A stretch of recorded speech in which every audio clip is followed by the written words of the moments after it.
अनुज Singhal sir ने एक video upload किया था, आप वो देख लो पहले। राघव चड्ढा की जो न्यूज़ है मैं उसके सही गलत में नहीं जाना चाहता, लेकिन मैं एक मार्केट इम्प्लीकेशन की बात करना चाहता हूँ। मार्केट के परसेप्शन के हिसाब से बहुत बड़ा पॉजिटिव है, क्योंकि 7 लोग सीधा आपसे बीजेपी में आ रहे हैं राज्यसभा में। उसको मंजूरी मिल चुकी है राज्यसभा चेयरमैन से, और बीजेपी की स्ट्रेंथ अपने आप बढ़ रही है 7 मेंबर से। तो ये मार्केट के लिए एक पॉजिटिव है। बंगाल इलेक्शन एक और बड़ा पॉजिटिव ट्रिगर हो सकता है मार्केट के लिए। अनुज सिंघल सर एक सीएनबीसी जो इंडियन बिजनेस न्यूज चैनल है उसके एंकर भी है और मैनेजिंग एडिटर भी है, ठीक है। इनके हिसाब से जो राघव चड्ढा ने जो अपने 6-7 लोगों के साथ मिलकर आम आदमी पार्टी छोड़ के बीजेपी के साथ हो गए राज्यसभा में, तो राज्यसभा में बीजेपी की स्ट्रेंथ बढ़ेगी। एंड देन उसके बाद जो है वो मार्केट के लिए एक स्ट्रेंथ जैसा होगा, जहाँ पे इन्वेस्टर्स के मन में यहाँ पे कॉन्फिडेंस आएगा। सर विद ड्यू रिस्पेक्ट, मैं इतना काबिल नहीं हूँ कि मैं आपको क्रिटिसाइज कर पाऊँ, बट एक सवाल होते हैं कुछ मन में। अरे बस हम वही पूछ सकते हैं। ये कुछ आंकड़े हैं जो हमारे स्क्रीन के सामने आपको अभी दिख रहे होंगे शायद, जो जहाँ पे एफआईआईज ने सेलिंग की थी पिछले कुछ सालों में यहाँ पे, ठीक है। नो नो डाउट, जहाँ पे मार्केट ऊपर गया था, ठीक है।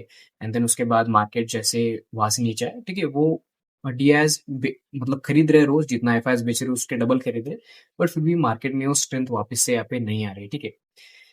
सर अगर मान लो बीजेपी की यहाँ पे मेजोरिटी भी अगर यहाँ पे फिर से एक बार आती है, ठीक है, मान लो कि सारे के सारे कांग्रेस के एमपीज जो है वो बीजेपी में ज्वाइन हो भी जाते हैं, तो उससे फर्क क्या पड़ेगा, मतलब मार्केट के फंडामेंटल्स किस तरीके से बदलेंगे, ठीक है। क्योंकि ये जो आंकड़े थे, ठीक है, इस आंकड़ों में तो मतलब 2022 में यहाँ पे उनके पास मेजोरिटी थी, 2023 में मेजोरिटी थी, 2024 के इलेक्शन होने के पहले भी उनके पास मेजोरिटी थी बजट आने से पहले। बट आपने इन्वेस्टर को दिया क्या है, ठीक है, आपने इन्वेस्टर को लॉन्ग टर्म कैपिटल गेन दिया है, आपने इन्वेस्टर को शॉर्ट टर्म कैपिटल गेन दिया है।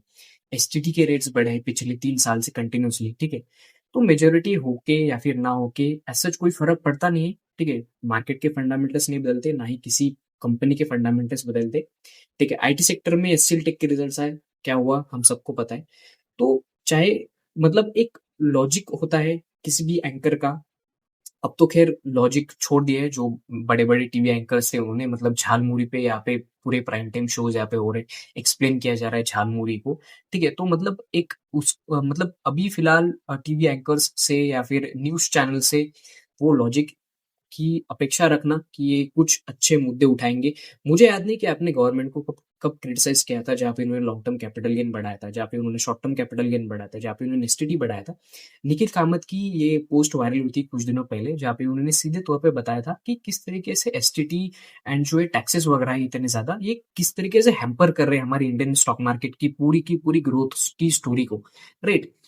तो यही सब होता है, ठीक है। कभी-कभी सर मतलब तारीफ़ भी नहीं करनी होती, कभी-कभी सवाल भी पूछना होता है रूलिंग पार्टी से, ठीक है। डज़न्ट मैटर कि 7 एमपीज़ जॉइन हुए या फिर 50 एमपी जॉइन हुए, उससे इन्वेस्टर्स को कुछ मिलने वाला है नहीं, ठीक है।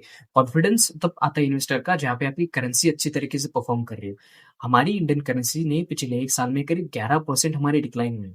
11% की जब करेंसी आपकी डिक्लाइन होती है तो इन्वेस्टर को कॉन्फिडेंस कहाँ से आएगा? ऊपर से टैक्सेस बढ़ रहे हैं। ठीक है, एसटीडी बढ़ा है, देन उसके बाद शॉर्ट टर्म कैपिटल गेन बढ़ा है, लॉन्ग टर्म कैपिटल गेन बढ़ा है पिछले कुछ सालों में, ठीक है। उसमें भी आपने एसटीटी में आपने कोई कंसेशन दिया नहीं लॉन्ग टर्म इन्वेस्टर को कि चलो हम आपसे 12.5% अगर हम आपसे टैक्स ले रहे हैं, तो हम आपसे एसटीटी नहीं लेंगे। हम आपसे एसटीटी भी लेंगे, हम आपसे 12.5% का हम आपसे जो है वो long term capital gain tax भी लेंगे। ये पूरी स्टोरी है, ये भी आपको शायद सर बतानी चाहिए।